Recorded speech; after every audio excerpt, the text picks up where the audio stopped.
Hello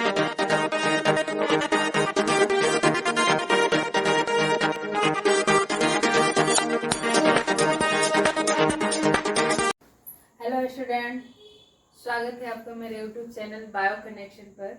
जैसे कि हम लोग पिछले क्लास में पढ़े थे क्लासिफिकेशन ऑफ फंजाई। तो क्लासिफिकेशन ऑफ फंजाई को 4 टाइप्स में बांटा गया है या 4 ग्रुप्स में बांटा गया है। पहला ग्रुप था फाइकोमाइसिटी, दूसरा एस्कोमाइसिटी, तीसरा डेसिडुओमाइसिटी और चौथा ग्रुप है ड्यूट्रोमाइसिटी।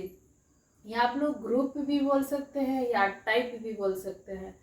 तो क्लासिफिकेशन ऑफ फंजाई का 2 टाइप्स हम लोग पढ़ लिए हैं, फाइकोमाइसिटीज एंड एस्कोमाइसिटीज। अगर आप लोग वो वीडियो नहीं देखे हैं फाइकोमाइसिटीज एंड एस्कोमाइसिटीज का, तो यूट्यूब के डिस्क्रिप्शन में लिंक है, आप लोग वहां से जाके देख सकते हैं। आज हम लोग का एक क्लासिफिकेशन ऑफ फंजाई का 3rd टाइप स्टार्ट हो रहा है, बेसिडियोमाइसिटीज। बेसिडियोमाइसिटीज है क्या? बेसिडियोमाइसिटीज जो होता है वो ज़्यादातर सजीव पादपों में पाया जाता है या जो लकड़ी होता है उसमें ये पाया जाता है। ये इसको हम लोग बोलते हैं क्लब फंजाई के नाम से भी जाना जाता है या ब्रैकेट फंजाई के नाम से जाना जाता है। ये है मेरा बेसिडियोमाइसिटीज। इसका एक एक पॉइंट हम लोग डिस्कस करेंगे जो एग्जाम के लिए बहुत ही बेनिफिट होता है, क्योंकि यह जो भी फंजाई है, क्लासिफिकेशन फंजाई का जो भी एग्जाम्पल है वहाँ से एग्जाम में क्वेश्चन पूछा जाता है, इसीलिए सारा एग्जाम्पल आप लोग याद कीजिएगा। तो अब देखते हैं हम लोग बेसिडियोमाइसिटीज का पहला पॉइंट। बेसिडियोमाइसिटीज इज कॉल्ड, मतलब बेसिडियोमाइसिटीज को हम लोग किस किस नाम से जान सकते हैं। पहला है क्लब फंजाई। क्लब फंजाई के नाम से भी हम लोग बेसिडियोमाइसिटीज को जान सकते हैं, ब्रैकेट फंजाई के नाम से भी जान सकते हैं एंड पफबॉल फंजाई भी के नाम से जान सकते हैं या पफबॉल फंजाई भी कहा जाता है।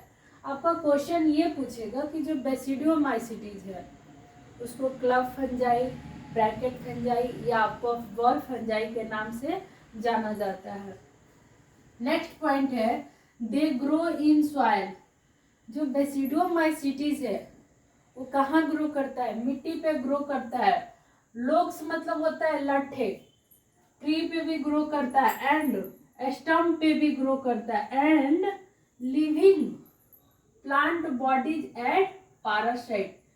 कुछ सजीव पादप होते हैं जिसके अंतर्गत परजीवी के रूप में पाया जाता है। कौन? जो लट्ठे है, ट्री है, स्टम्प है या बेसिडियोमाइसिटीज है, वो परजीवी होते हैं, पैरासाइट होते हैं, जो किसके अंतर्गत आते हैं? बेसिडियोमाइसिटीज के अंतर्गत आते हैं। इसका नेक्स्ट पॉइंट है the mycelium is branched and septate. जो कवक जाल होता है, बेसिडियोमाइसिटीज का जो कवक जाल है, कवक जाल होता है, ये ब्रांचेड होता है एंड सेप्टेड होता है। ब्रांचेड मतलब जिसमें बहुत सारा ब्रांच निकला हुआ हो, ब्रांचेड होता है। सेप्टेड मतलब हुआ पटिए, ब्रांचेड एंड सेप्टेड होता है। फिर इसका बेसिडियोमाइसिटीज का नेक्स्ट पॉइंट है the sexual spore are generally not found. इस पॉइंट को ध्यान दीजिएगा कि जो बेसिडियोमाइसिटीज में सेक्सुअल स्पोर होता है वो नहीं पाया जाता है, जनरली नहीं होता है, प्राय नहीं होता है उसमें। फिर दिया है but vegetative reproduction by fragmentation is common.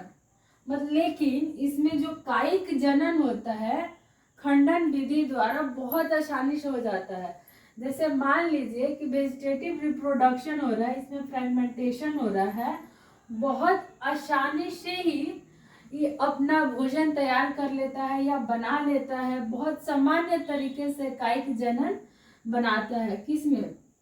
Basidiomycetes में। बट इसमें सेक्सुअल स्पोर जनरली नहीं पाया जाता है, लैंगिक बीजाणु प्राय नहीं होते हैं।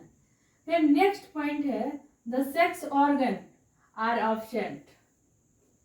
ठीक है, जो बेसिडियोमाइसिटीज है उसमें सेक्स ऑर्गन नहीं पाया जाता, मतलब लैंगिक अंग नहीं पाया जाता है। लैंगिक अंग बेसिडियोमाइसिटीज में नहीं पाया जाता है, लेकिन but plasmogamy is brought about by fission. लेकिन जो प्लाज्मोगैमी होता है, इसमें जो प्लाज्मोगैमी होता है उसमें फिजन होता है। फिजन करके टू वेजिटेटिव बनाता है। जैसे मान लीजिए फ्रेगमेंटेशन बनाया, जूस्पोर बनाया और सोमैटिक सेल बनाता है। वेजिटेटिव और सोमैटिक सेल बनाता है, लेकिन इसका जो डिफरेंट पार्ट होता है जिसको हम लोग बोलते हैं स्ट्रैंड एंड जीनोटाइप्स। क्वेश्चन ये पूछेगा कि सेक्स ऑर्गन प्रेजेंट रहता है या एब्सेंट रहता है। बेसिडियोमाइसिटीज में जो सेक्स ऑर्गन होता है वो प्रेजेंट रहता है या एब्सेंट रहता है। तो याद होना चाहिए कि सेक्स ऑर्गन बेसिडियोमाइसिटीज में एब्सेंट रहता है। इसलिए एब्सेंट रहता है क्योंकि इसमें plasmogamy, vegetative, somatic cell and different strand and genotypes होते हैं। नेक्स्ट पॉइंट है, they are the most advanced fungi. इसको एडवांस फंगी के नाम से भी जाना जाता है। बहुत मतलब एडवांस मतलब हो गया कि बहुत एडवांस है, ये बहुत एडवांस फंगी है, ये एडवांस फंजाई है, फंगस है, कवक है। इसमें मोटाइल स्ट्रक्चर कंप्लीटली एब्सेंट रहता है। मोटाइल मतलब हुआ तंतु। इसमें जो तंतु होता है कंप्लीटली फाइनली एब्सेंट रहता है। किसमें? बेसिडियोमाइसिटीज में। बेसिडियोमाइसिटीज में जो मोटाइल होता है वो कंप्लीटली एब्सेंट रहता है। अब आप लोग इसका स्क्रीनशॉट लीजिए, फिर हम लोग नेक्स्ट पॉइंट डिस्कस करते हैं। क्लब फंजाई, जैसे बेसिडियोमाइसिटीज को हम लोग बोले कि इसको club fungi, bracket fungi and puff ball fungi के नाम से जानते हैं। तो जो क्लब फंजाई है, club fungi due to presence of club sept. पूछेगा क्लब सेप्ट किसका होगा? क्लब सेप्ट स्ट्रक्चर होगा बेसिडियम का। बेसिडियम किससे लिया गया है? बेसिडियोमाइसिटीज से लिया गया। बेसिडियम किससे लिया गया है? बेसिडियोमाइसिटीज से। यह जो माइसेलियम होता है इसमें टू टाइप्स होता है। पहला माइसेलियम है प्राइमरी माइसेलियम, दूसरा है secondary mycelium. Primary and secondary mycelium. इसमें माइसेलियम जो कवक जाल होता है एक प्राइमरी लेयर मतलब फर्स्ट लेयर बनाता है, इसको हम लोग बोले प्राइमरी। फिर इसके अंतर्गत एक सेकेंड लेयर बनाता है, इसको हम लोग बोलते हैं सेकेंडरी, मतलब फर्स्ट जाल एंड सेकेंड जाल। नेक्स्ट है लार्जेस्ट फंगस। लार्जेस्ट फंगस किसको बोला जाता है? ऑर्मिलेरिया। ऑर्मिलेरिया को लार्जेस्ट फंगस बोला जाता है। किसके अंतर्गत आता है? बेसिडियोमाइसिटीज का। जैसे कि हम लोग पिछले क्लास में पढ़े थे कि जो एस्कोमाइसिटीज है उसमें एक स्मॉलेस्ट फंगस है। स्मॉलेस्ट फंगस को हम लोग किसको बोलते हैं? ईस्ट को बोलते हैं, सैक्रोमाइकस को बोलते हैं। इसमें लार्जेस्ट फंगस कौन है? ऑर्मिलेरिया। किसके अंतर्गत आएगा? किस टाइप के अंतर्गत आएगा? तो बेसिडियोमाइसिटीज के अंतर्गत आएगा। नेक्स्ट है इसका एग्जाम्पल ऑफ बेसिडियोमाइसिटीज।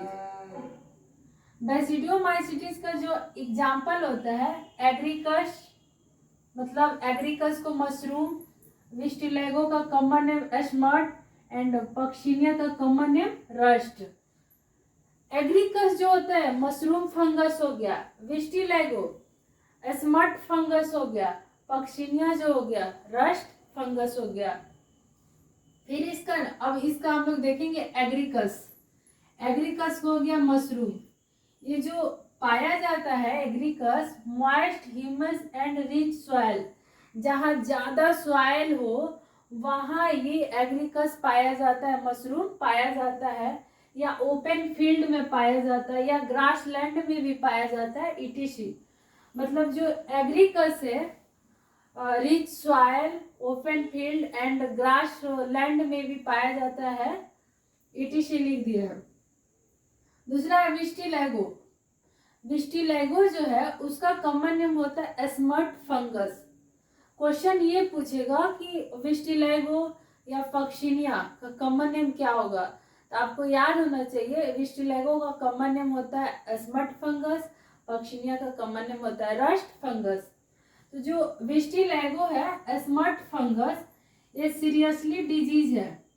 किसमें होता है? बहुत भयानक तरह से ये डिजीज होता है। स्मर्ट जो विस्टिलैगो है वो वीट गेहूं में होता है, मकई में, शुगर कैन, ईख में भी ये डिजीज पाया जाता है। कौन? विस्टिलैगो जो डिजीज होता है, जिसको कॉमन नेम या बायोलॉजिकल नेम हम लोग स्मर्ट फंगस बोल रहे हैं। ये जो फंगस है ज़्यादातर वीट, मेज एंड शुगर कैन में पाया जाता है। अगर वीट में पाया गया तो उसका जो लीफ होता है एंड जो फ्रूट्स उसमें पाया जाता है तो उस पीलापन आ जाता है, येलो आ जाता है। मेज में अगर मक्का में ये फंगस पाया गया तो मक्का का ग्रोथ नहीं होता है। अगर शुगर कैन में पाया गया, ईख में पाया गया तो ईख में प्रॉपर तरह से जो जूस बनता है वो नहीं बन पाएगा। नेक्स्ट एग्जांपल है एक सा पक्सिनिया। पक्सिनिया को हम लोग क्या बोल रहे हैं? Rust fungus.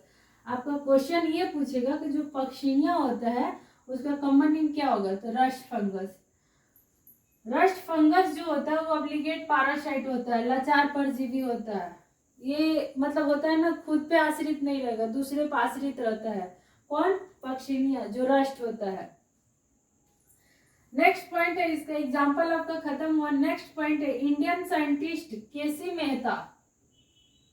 केसी मेहता जो थे वो बहुत फेमस साइंटिस्ट थे। उन्होंने काम किया था किस पर?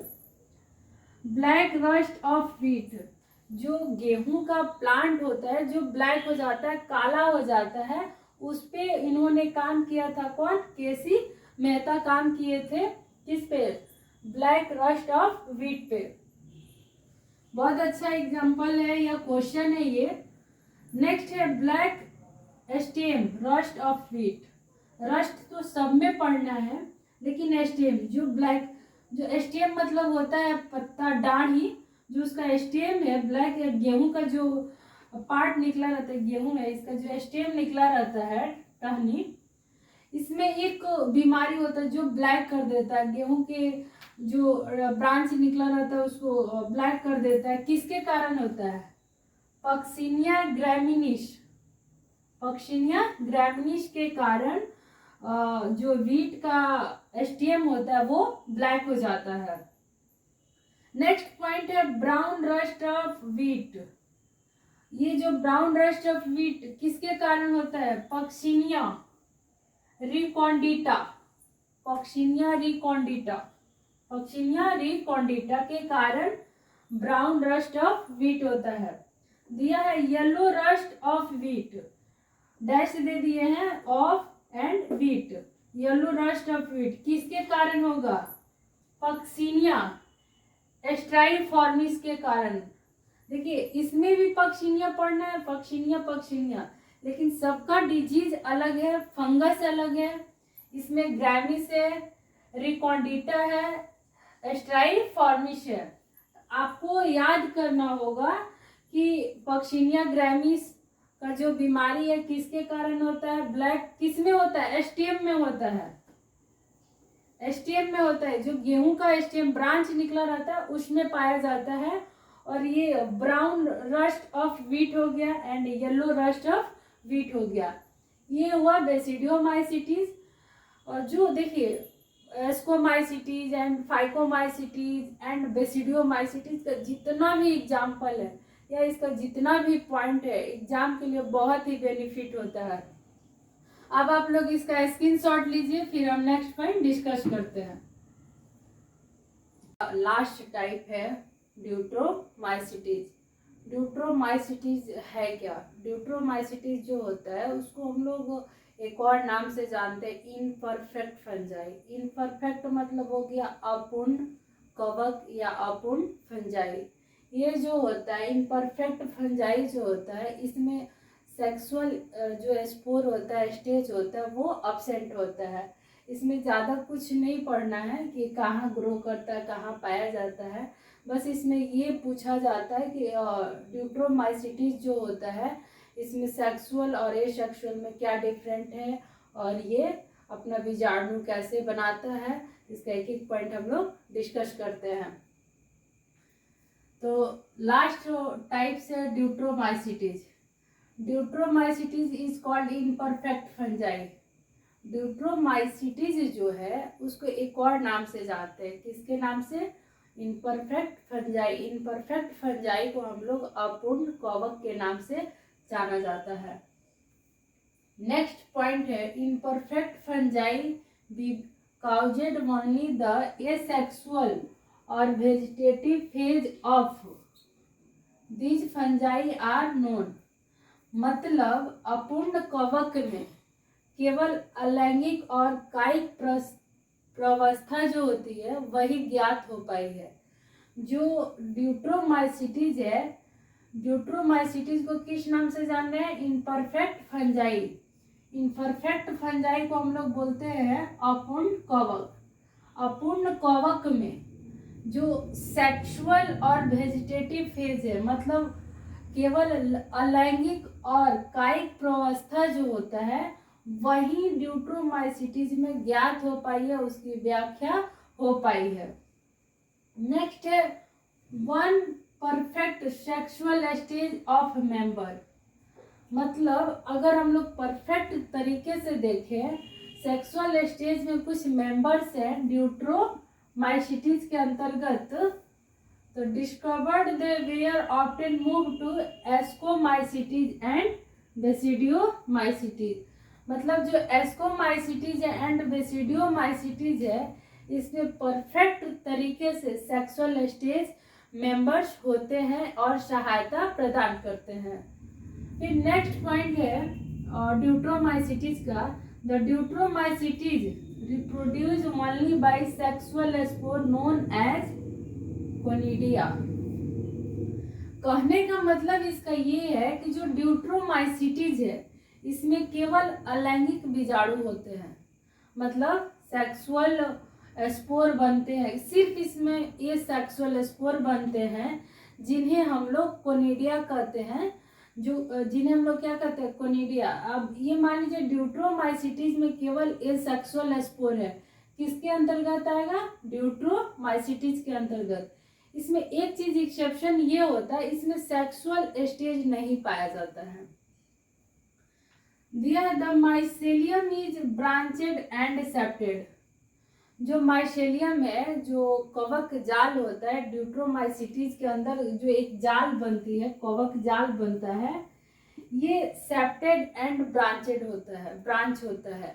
मतलब बहुत सारा ब्रांच निकला रहेगा, पत्ता टहनी जो भी निकला रहे ब्रांच निकला रहता है, क्योंकि माइसेलियम मतलब होता है कवक जाल और ब्रांचेड एंड सेप्टेड होता है, पटिए होता है। There some members are saprophytes और पैरासिटिक्स। मतलब कुछ मेंबर ऐसे हैं ड्यूट्रोमाइसिटीज में जो सैप्रोफाइटिक भी होते हैं, सैप्रोफाइटस भी होते हैं। देखिए सैप्रोफाइटस को या सैप्रोफाइटिक्स दोनों सेम चीज है, ठीक है। तो कुछ मेंबर जो ड्यूट्रोमाइसिटीज में होते हैं वो सैप्रोफाइटस भी होते हैं एंड पैरासाइट भी होते हैं। तो सैप्रोफाइटस जो होते हैं वो आपका मृतपोषी हो गया और जो पैरासाइट होते हैं वो परपोषी हो गया। नेक्स्ट पॉइंट है इसका, a large number of them are decomposers of little and help in mineral cycling. जो ड्यूट्रोमाइसिटीज के अंतर्गत जितने भी अधिकांश सदस्य होते हैं, अधिकांश सदस्य का मतलब हुआ आपका कि जो एग्जाम्पल है, ठीक है, अधिकांश सदस्य अपशिष्ट अपघटक होते हैं, मतलब डिकम्पोजर्स होते हैं और ये खनिज के चक्र में मदद करते हैं। जितने भी खनिज उसमें बनते हैं, मिनरल्स बनते हैं, उसमें ये मदद करते हैं, सहायता प्रदान करते हैं। कौन? ड्यूट्रोमाइसिटीज के कुछ मेंबर्स हैं, जैसे कि एग्जाम्पल कैलोट्राइकम या अल्टरनेरिया, इसका एग्जाम्पल है। हम लोग आगे नेक्स्ट देखेंगे ये जो किस में मदद करते हैं, ड्यूट्रोमाइसिटीज के अंतर्गत रिसाइकलिंग में मदद करते हैं, मिनरल साइक्लिंग में। नेक्स्ट पॉइंट है sexual stage absent in Deuteromycetes, इसको भी व्याख्या कर लीजिएगा, ठीक है। जो सेक्सुअल स्टेज होता है इसमें एब्सेंट रहता है, क्यों ड्यूट्रोमाइसिटीज में सेक्सुअल एब्सेंट इसलिए एब्सेंट रहता है क्योंकि इसमें एस्कोमाइसिटीज एंड बेसिडियोमाइसिटीज में पाया जाता है और इसमें एसेक्सुअल स्पोर ही बनते हैं, मतलब लैंगिक बीजाणु बनते हैं और लैंगिक बीजाणु नहीं बनते हैं। अब आप लोग इसका स्क्रीनशॉट लीजिए, फिर हम लोग नेक्स्ट पॉइंट ड्यूट्रोमाइसिटीज का नेक्स्ट पॉइंट है। ड्यूट्रोमाइसिटीज का नेक्स्ट पॉइंट इम्परफेक्ट फंजाई बोला जाता है। इसका अब देखेंगे example of Deuteromycetes. Example of Deuteromycetes Alternaria, Colletotrichum, Trichoderma, Fusarium, Cercospora.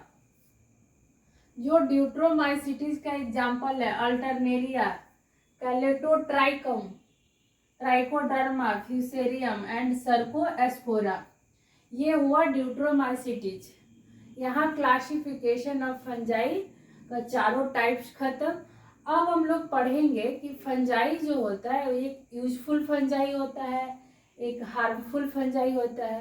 तो देखेंगे यूजफुल फंजाई कौन होता है एंड हार्मफुल फंजाई कौन होता है। जितने भी हम लोग क्लासिफिकेशन ऑफ फंजाई के अंतर्गत टाइप्स पढ़े, 4 types, phycomycetes, ascomycetes, basidiomycetes and Deuteromycetes. अब है फाइकोमाइसिटीज का जो एग्जाम्पल था म्यूकर राइजोपस एल्विगो। एस्कोमाइसिटीज का जो एग्जाम्पल है ascomycetes and basidiomycetes and Deuteromycetes का जितना भी एग्जाम्पल है, अब उसमें देखेंगे एग्जाम्पल में कि कौन यूजफुल फंजाई है, कौन हार्मफुल फंजाई है। तो अब है फंजाई का useful fungi and harmful fungi. Useful मतलब हो गया जो हम लोग के शरीर में मदद करे, हार्मफुल मतलब हो गया जो हम लोग के शरीर में हानिकारक पहुंचाए, वैसे फंजाई को हार्मफुल बोलते हैं। और जो हम लोग के शरीर में मदद करे वैसे फंजाई को हम लोग यूजफुल फंजाई बोलते हैं।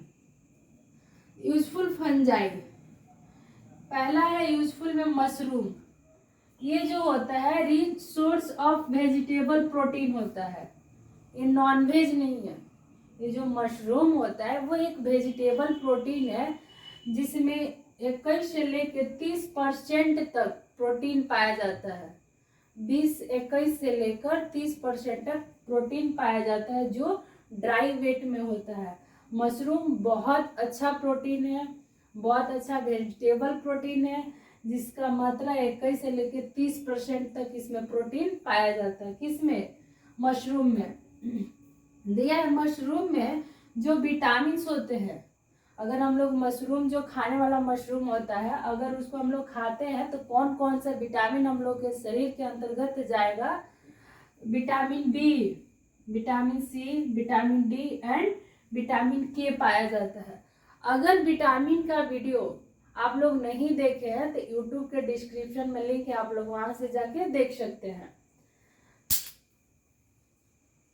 अब है जो मशरूम में जो विटामिन होता है B and C water complex होता है और D and K fat soluble vitamin होता है। सोच लीजिए कि जो मशरूम होता है वो water and fat soluble vitamin होता है।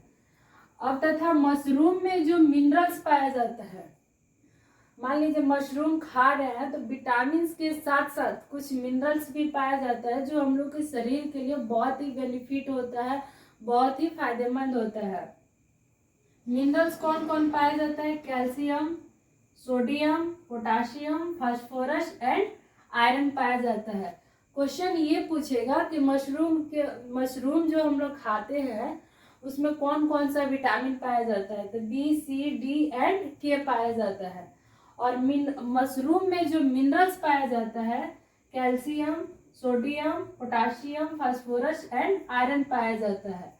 Different part of our country, हर जगह मतलब जहाँ मशरूम खाया जाता है हर जगह कुछ न कुछ मशरूम में कुछ न कुछ विटामिन, कुछ न कुछ मिनरल्स पाया जाता है। अब दिया है ईस्ट। जैसे कि हम लोग अभी पढ़े एस्कोमाइसिटीज में ईस्ट जो होता है उसमें विटामिन बी पाया जाता है। विटामिन बी, ईस्ट का कॉमन नेम होता है सैक्रोमाइकस। ईस्ट का कॉमन नेम क्या होगा? Saccharomyces. Use in the production of ethyl alcohol.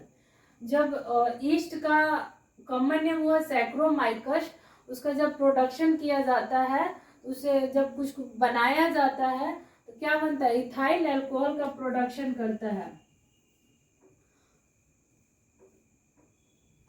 अब रिच प्रोटीन फाउंड इन, सबसे ज्यादा प्रोटीन किसमें पाया जाता है, इंडोमाइकस, रोडोटोरूला, इंडोमाइकस एंड रोडोटोरूला में सबसे ज्यादा प्रोटीन पाया जाता है।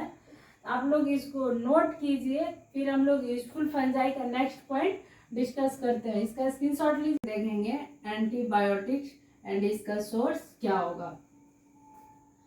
पहला है एंटीबायोटिक्स पेनिसिलिन। पेनिसिलिन का सोर्स होगा पेनिसिलियम नोटैटम, पेनिसिलियम नोटैटम। क्वेश्चन ये पूछेगा कि पेनिसिलिन का सोर्स क्या होगा, पेनिसिलियम नोटैटम, पेनिसिलियम नोटैटम। दूसरा एंटीबायोटिक है सिट्रीनाइन, सिट्रीनाइन का सोर्स क्या होगा, पेनिसिलियम सिट्रीनाइन, पेनिसिलियम सिट्रीनाइन। या इसको आप लोग बोल सकते हैं पी नोटैटम या पी सिट्रीनाइन, ठीक है। अब हम लोग का तीसरा जो है एंटीबायोटिक्स ग्लाइकोटॉक्सिन है, ग्लाइकोटॉक्सिन। ग्लाइकोटॉक्सिन का जो सोर्स होगा ट्राइकोडर्मा होगा, ट्राइकोडर्मा स्पीसीज। ये हम लोग आगे पढ़ेंगे कि ट्राइकोडर्मा क्या होता है, लेकिन हम लोग अभी पढ़े फंजाई में ट्राइकोडर्मा। ड्यूट्रोमाइसिटीज का ये एग्जाम्पल है, ड्यूट्रोमाइसिटीज, ड्यूट्रोमाइसिटीज का एग्जाम्पल है ट्राइकोडर्मा। अब है क्लेविशिन, ये एंटी कैंसरस होता है, मतलब कैंसर से लड़ने का क्षमता प्रदान करता है। जो एंटीबायोटिक होता है क्लेविशिन, इसका सोर्स होता है एस्परजिलस क्लेवेटस, एस्परजिलस क्लेवेटस। ये जो भी है पेनिसिलिन, पेनिसिलियम, ट्राइकोडर्मा, एस्परजिलस, अभी हम लोग फंजाई में पढ़े थे type classification of fungi, phycomycetes, ascomycetes, basidiomycetes and Deuteromycetes. Phycomycetes का एग्जांपल क्या है, एस्कोमाइसिटीज का क्या है, बेसिडियोमाइसिटीज का क्या है एंड ड्यूट्रोमाइसिटीज का एग्जांपल हम लोग डिस्कस किए। उसी का हम लोग देखें कि कौन सोर्स होता है, कौन एंटीबायोटिक्स होता है। अब हम लोग देखेंगे यूजफुल फंजाई में जो साइट्रिक एसिड होता है, जो जूस में पाया जाता है, लेमन में पाया जाता है, नींबू में पाया जाता है, कहाँ पाया जाता है, उसका कॉमन नेम क्या होगा, एस्परजिलस नाइगर। साइट्रिक एसिड किस में पाया जाएगा, एस्परजिलस में, या एस्परजिलस वेंटिल में, या म्यूकर में। क्वेश्चन ये पूछेगा कि साइट्रिक एसिड फाउंड इन एस्परजिलस नाइगर या एस्परजिलस वेंटिल या म्यूकर। हम लोग एस्परजिलस को शॉर्ट में ये बोल सकते हैं और नाइगर आप डाल सकते हैं। वैसे ही एस्परजिलस वेंटिल एंड म्यूकर। वैसे ही gluconic acid, gluconic acid found in, ये किस में पाया जाएगा, ग्लूकोनिक एसिड एस्परजिलस नाइगर में भी पाया जाएगा, पेनिसिलियम में पाया जाएगा, परप्रोजेनियम में पाया जाएगा, परप्रोजेनियम में पाया जाता है। कौन, ग्लूकोनिक एसिड। तो क्वेश्चन ये पूछेगा ग्लूकोनिक एसिड फाउंड इन एस्परजिलस नाइगर या पेनिसिलियम। दिया है ग्लाइक एसिड, ग्लाइक एसिड किस में पाया जाता है, पेनिसिलियम ग्लाइकम में पाया जाता है। जो ग्लाइक एसिड होता है वो किस में पाया जाता है, पेनिसिलियम ग्लाइकम में पाया जाता है। नेक्स्ट है फॉर्मिक एसिड फाउंड इन, फॉर्मिक एसिड जो होता है वो किस में पाया जाएगा, राइजोपस एस्टेलोनिफर में, राइजोपस एस्टेलोनिफर, एस्टेलोनिफर में पाया जाता है। कौन, तो फॉर्मिक एसिड। नेक्स्ट है मेरा पॉइंट न्यूरोएस्पोरा। न्यूरोएस्पोरा जो है, हम लोग क्लासिफिकेशन ऑफ फंजाई पढ़े, उसमें न्यूरोएस्पोरा, जिसको बायोकेमिकल एंड जेनेटिक वर्क भी बोला गया है या लिंक बिटवीन भी बोला गया है, जो न्यूरोस्पोरा होता है is also known as Drosophila plant में देखा गया था सबसे फर्स्ट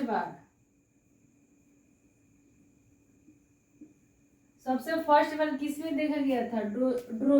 ड्रोसोफिला प्लांट में देखा गया था, जो किसके अंतर्गत आता है? एस्कोमाइसिटीज के अंतर्गत आता है।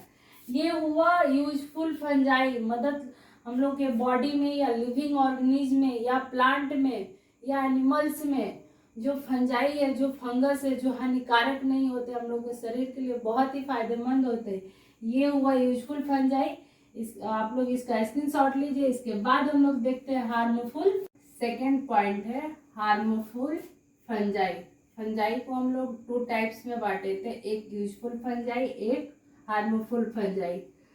तो हार्मफुल फंजाई क्या है? ये जो फंजाई होता है found in plants, animals and humans, तीनों में पाया जाता है। प्लांट्स में भी ये फंजाई हार्म पहुंचाता है, नुकसान पहुंचाता है। एनिमल्स में भी ये फंजाई नुकसान पहुंचाता है एंड ह्यूमन में भी ये फंजाई नुकसान पहुंचाता है। तब हम लोग प्लांट में देखेंगे जो फंजाई है, डिजीज ऑफ फंजाई, वो प्लांट में देखेंगे कि हार्मफुल फंजाई कौन है जो प्लांट में हार्मफुल होता है, उससे बीमारी होती है। तो पहला प्लांट है फाइटोपैथोरा इन्फेस्टेंस। इससे जो बीमारी होती है प्लांट में, late blight of potato. Phytophthora के चलते कौन सी बीमारी होती है आलू में? Late blight of potato. वैसे ही है अल्टरनेरिया सोलानी। अल्टरनेरिया सोलानी से प्लांट में कौन सी बीमारी होती है? अल्टरनेरिया सोलानी से प्लांट में ईयरली ब्लाइट ऑफ पोटैटो बीमारी होती है। मतलब कुछ जो आलू के पौधे हैं उसमें ये पाया जाता है बीमारी। कौन? अल्टरनेरिया सोलानी। थर्ड प्लांट है विस्टिलैगो ट्रिशी। विस्टिलैगो ट्रिशी, इससे जो होता है, इससे कौन सी बीमारी होता है? विस्टिलैगो से लूज स्मॉट ऑफ वीट। जो वीट का प्लांट होता है उसको लूज कर देता है। मतलब जो अपना वो ग्रो करता है या अपना फ्रूट्स करता है या फ्लावर देता है, उसको ये लूज कर देता है, जिससे गेहूं का जो पौधा होता है उसमें गेहूं नहीं लग पाता है। किसके कारण? विस्टिलैगो के कारण। अब है कैलेटोट्राइकम। कैलेटोट्राइकम जो होता है उससे कौन सी बीमारी होती है? Red rot of sugarcane. जो ईख का पौधा होता है उसमें ये बीमारी पाया जाता है, कैलेटोट्राइकम। आप लोग इसका स्क्रीनशॉट लीजिए। इसके बाद हम लोग देखेंगे हार्मफुल फंजाई में कि एनिमल्स एंड ह्यूमंस में कौन कौन से ऐसे फंजाई हैं जो एनिमल्स में भी हार्मफुल होता है एंड मतलब एनिमल्स एंड ह्यूमन में भी हार्मफुल होता है। तो आप लोग इसका स्क्रीनशॉट लीजिए। इसके बाद हम important fungus disease in human and animals. Harmful fungi जो होता है वो अब हम लोग देखेंगे ह्यूमन एंड एनिमल्स में। जैसे अभी पीछे देखे कि प्लांट में फंगस जो होता है, हार्मफुल प्लांट्स में कौन कौन सा प्लांट है जिससे कौन कौन डिजीज होता है, वैसे ही अब हम लोग देखेंगे ह्यूमन एंड एनिमल्स में। ये फंगस का नाम हुआ, ये डिजीज हुआ। दिया है Mucor and Rhizopus. Mucor and Rhizopus जो होता है ये फंगस है। जो फंगस है म्यूकर एंड राइजोपस, उससे कौन सी बीमारी होती है? म्यूकोमाइकोसिस। म्यूकोमाइकोसिस इससे बीमारी होती है, जो म्यूकर शब्द से लिया गया है। जो फंगस है ये म्यूकर एंड राइजोपस, तो म्यूकर एंड राइजोपस से कौन सी बीमारी होगी? म्यूकोमाइकोसिस। वैसे दूसरा फंगस है एस्परजिलस नाइगर। एस्परजिलस नाइगर से कौन सी बीमारी होगी? ह्यूमन एंड एनिमल्स, ये दोनों के लिए है। ह्यूमन एंड एनिमल्स में एस्परजिलस नाइगर एक प्रकार का फंगस है, इससे कौन सी बीमारी होगी? एस्पेरोगिलोसिस। एस्पेरोगिलोसिस इससे बीमारी होती है। एस्पेरोगिलोसिस जो होता है वो लंग्स डिजीज, लंग्स में कैंसर फैलाना, लंग्स को खराब करना, किसके कारण होता है? एस्परजिलस नाइगर फंगस के कारण होता है। कौन? एस्पर ग्लोसिस जो बीमारी होती है जिसे लंग्स डिजीज बोला जाता है या लंग्स कैंसर भी बोला जाता है, इसके कारण होता है। एज पर ग्लोसिस के कारण लंग्स डिजीज होता है। नेक्स्ट है salmon disease of gills in fish. एक फिश है जिसका नाम है सॉल्मॉन, उसके गिल्स में एक बीमारी होती है, किसके कारण?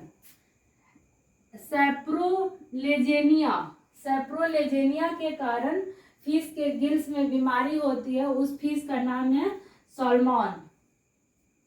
नेक्स्ट ईयर इन्फेक्शन, कान में इन्फेक्शन किसके कारण होता है, कौन से फंगस के कारण होता है? एस्परजिलस फ्लेवस, एस्परजिलस फ्लेवस के कारण ईयर इन्फेक्शन होता है। नेक्स्ट पॉइंट है पॉइजनस फंगस किसको बोलते हैं? क्वेश्चन आता है आपका VVI। पॉइजनस फंगस या पॉइजनस फंजाई किसको बोला जाता है? बुलेटस को बोला जाता है, बुलेटस को पॉइजनस फंजाई बोला जाता है। नेक्स्ट पॉइंट है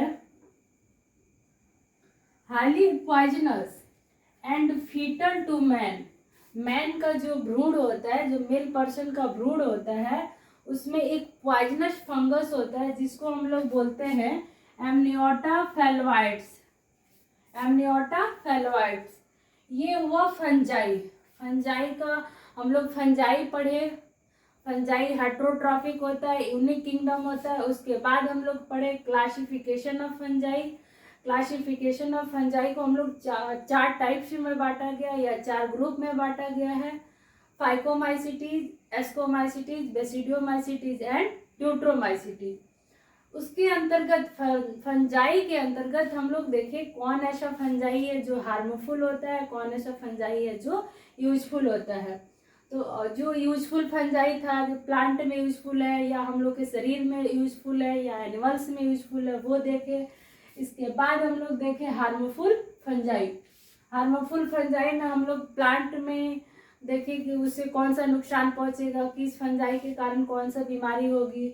उसके बाद हम लोग देखें ह्यूमन एंड एनिमल्स, इसमें कौन से फंगस के कारण कौन सी बीमारी होगी, ह्यूमन्स में या एनिमल्स में या जंतु में। ये अब हम लोग का खत्म हुआ टॉपिक्स फंजाई, फंजाई फाइनली खत्म हुआ। अगर ये वीडियो आप लोग को अच्छा लगा हो please like, subscribe and share कीजिए।